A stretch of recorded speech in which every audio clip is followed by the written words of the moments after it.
Shalom, Kal Haloyim, Yahweh, Bashem, Yahushai, Bashem, Achakudash, Shanya Kabad, Gadwala Rekwab, the Kwanyam Nawa, Washalayakim Nawa. That's double honors to our apostles and elders of Great Millstone, and Shalom, Wabarakim, Labakarim, Shalyasharala. And that's peace and blessings to the elect of Israel. Really quickly, I just wanted to bring out this article from the Wall Street Journal, and it says U.S. food supply is under pressure from plants to store shelves. And the subtitle says, weeks of workers calling in sick add to continuing supply and transportation disruptions, making store shelves harder to fill. And the reason why we're bringing this out is because the scriptures talk about how in the end days there's going to be a famine, meaning a lack of bread or scarcity, I'll just say, of food and water. And so these articles help to give more information concerning what the scriptures say would be happening in these times. And that's how we know we're living in the end days. So without further ado, I'll read a little bit of this article, and then Lord's will, we'll grab those scriptures. It says the U.S. food system is under renewed strain as C-19's O variant stretches workforces from processing plants to grocery stores, leaving gaps on supermarket shelves. Excuse me. In Arizona, 1 in 10 processing plant and distribution workers at a major produce company were recently out sick. In Massachusetts, employee illnesses have slowed the flow of fish to supermarkets and restaurants. A grocery chain in the U.S. Southeast had to hire temporary workers after roughly 1/3 of employees at its distribution centers fell ill. So this is happening all over Babylon the Great. It says food industry executives and analysts warn that the situation could persist for weeks or months, even as the current wave of C-19 infections eases. Recent virus-related absences among workers have added to continuing supply and transportation disruptions, keeping some foods scarce. Nearly 2 years ago, C-19 lockdowns drove a surge in grocery buying that cleared store shelves of products such as meat, baking, ingredients, and paper goods, and that's going to happen again. Now, some executives say supply challenges are worse than ever. The lack of workers leaves a broader range of products in short supply, food industry executives said, with availability sometimes changing daily. Maybe we'll read 1 or 2 more paragraphs, but that was basically the point. It says supermarket operators and food makers say that overall supplies are ample, despite the continuing labor shortages and difficulties transporting goods. They say that shoppers will find what they're looking for, but may have to opt for different brands. So they say that food is ample, but labor shortages, supply chain issues with transportations. Of course, I'm sure there's problems with truckers and people not being able to find drivers with, proper licenses, or people that even want to drive. So the food isn't getting to the grocery stores and the restaurants, and that's causing a slowdown in the food that is available. And I've always said this. It's not the fact that there's actually a lack of food and that there's no food out here.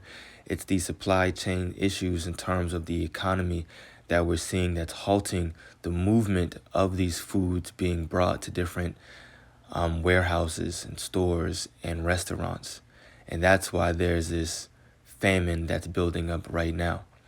And as of right now, that seems as if it's going to be the case in terms of how this famine truly gets started. But you see that we're in the beginning process of that right now.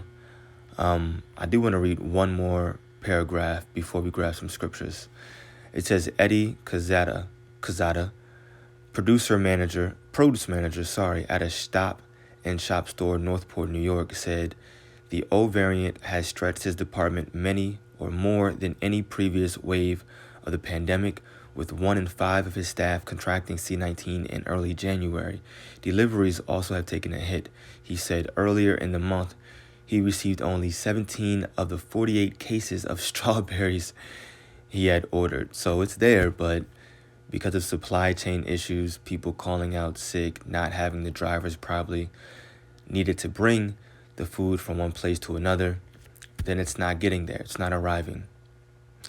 And so, of course, even if you go to your local grocery store, your Walmart, Target, whatever it is, I'm sure you'll see specific shelves that are lacking certain foods. It's just not there. It's not there, and we're seeing the reasons why. A few of those reasons being laid out in this article right here. It continues to go on. It's pretty long. It gives more information, but obviously no need to read through this entire long article.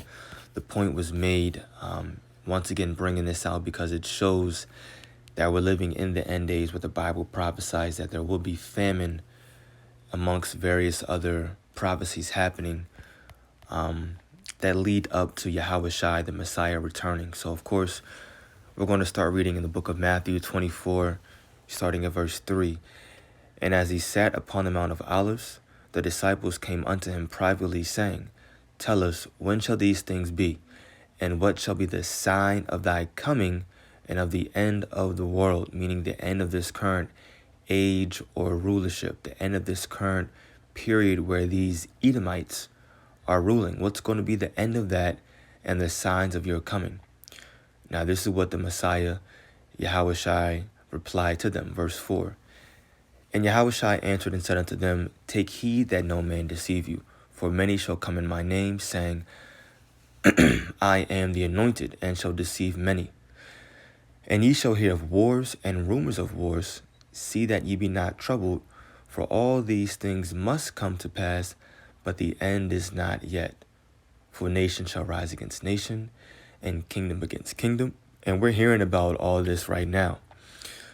Kingdom rising up against kingdom, and wars and rumors of war with, I believe it's Russia and the Ukraine right now. And then now NATO is getting involved and sending troops over to that area just to be on standby. A CNN article came out saying just that this morning. So we're hearing about all these things happen at the same time that we're hearing and reading about famine. So verse 7 says, For nation shall rise against nation, and kingdom against kingdom, and there shall be famines. And of course, pestilences. You have your C-19 right now with these different variants, and earthquakes in diverse places. All these are the beginning of sorrows. So seeing how all these prophecies are happening one after another and at the same time, that lets us know spiritually that we're living in the end days. And the scriptures say that seeing all these things are going to come to pass, what manner of person are we to be in all holy conversation and righteousness, or our conduct? That's how we should be acting. As a matter of fact, just want to make sure I'm not misquoting that, so I'll just read it really quickly. This is 2 Peter 3.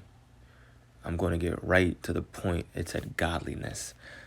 2 Peter 3 and 11, it says, Seeing then that all these things shall be dissolved, what manner of persons ought ye to be in all holy conversation and godliness? That's the word, representing our conduct, our behavior. So the things that we're saying, how we're acting, how we're moving, how we're thinking, and the actions that we take on an everyday basis need to be based upon us living in the end days right now, knowing that we want Yahushua to be pleased with our behavior, with our actions, our thoughts, and the things that we're saying, so that we can hopefully receive salvation when he returns. Because it's not going to feel good when famine kicks in. And all of us, every single last one of us, are going to have to go through it. Now, I'm going to jump over to 2nd Ezra, the 15th chapter. It reiterates the same thing, but I do want to bring the point just to show that in various places in the scriptures, it talks about these end-time prophecies, and famine is one of them. So now 2nd Ezra 15, I'm going to start at verse 3. It says, Fear not the imaginations against thee, let not the incredulity of them trouble thee that speak against thee. For all the unfaithful shall die in their unfaithfulness. Verse 5 is the point. Behold, saith the Lord, I will bring plagues upon the world, the sword, famine, death, and destruction. So we have that key word, famine, again. For wickedness hath exceedingly exceedingly polluted the whole earth, and their hurtful works are fulfilled. So we're seeing that in various places right now.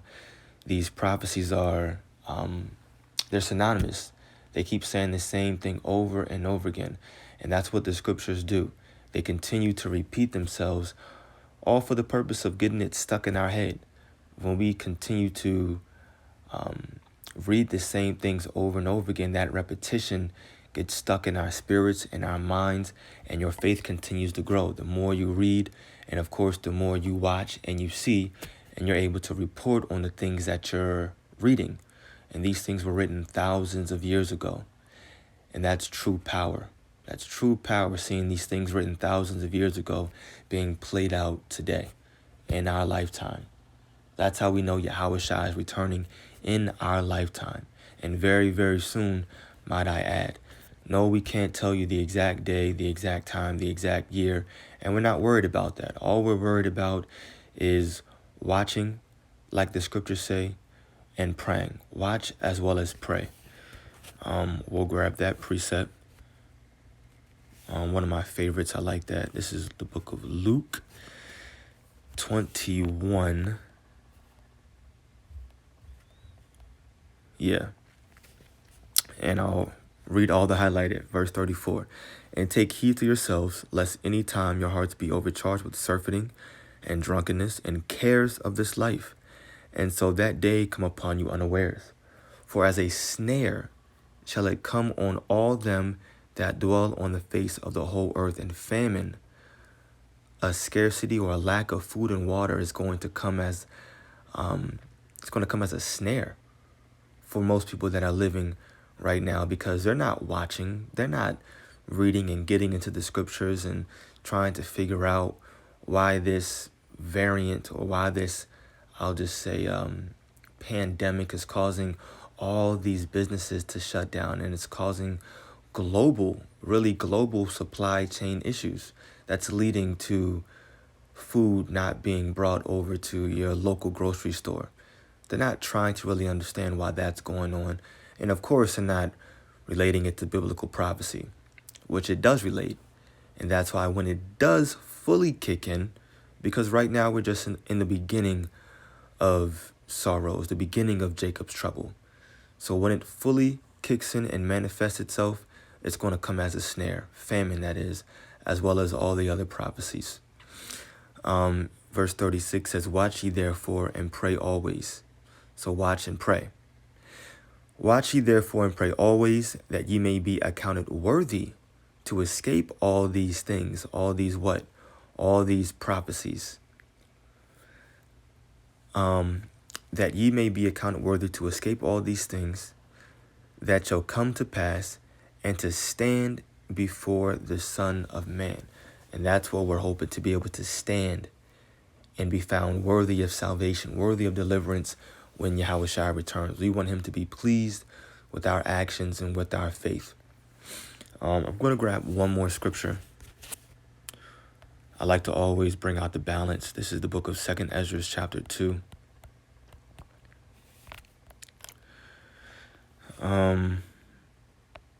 Starting at verse 26, let me see.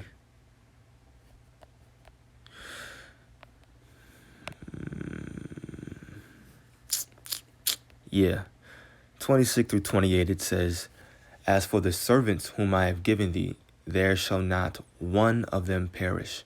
There shall not one of them perish.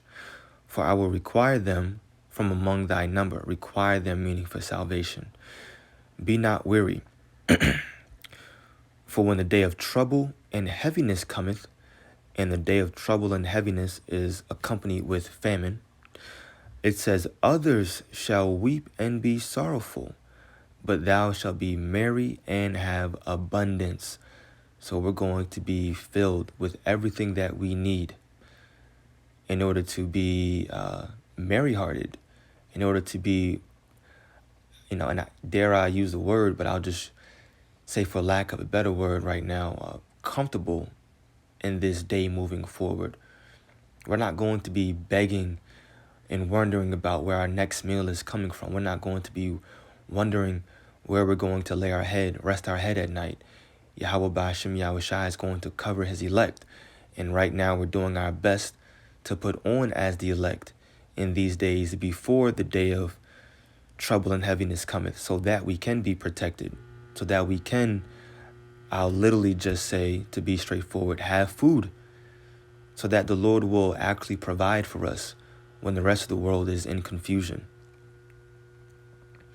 So we're going to be merry-hearted and have abundance, meaning we're going to have exactly what we need in order to get by. There we go. That's more properly worded. The Lord is going to provide to us exactly what we need in order to maintain and get by each day leading up to his return, I'll say. Verse 28 to close out, it says, the heathen shall envy thee, but they shall be able to do nothing against thee, saith the Lord. So just wanted to bring out this article. Boom. Okay, well, you all saw it. It logged out of it. I was going to get a screenshot, but I'll find it, take one. I pray that this was edifying to the elect. Let's see what else is going on. Oh, there it is. It says, oh man, of course, you need a subscription to read it. But it says NATO sends more ships, fighter jets to Eastern Europe as Russia makes troops on Ukraine. So that's your wars and rumors of war right there. Man, look at everything. Look at everything going on in the world right now, man.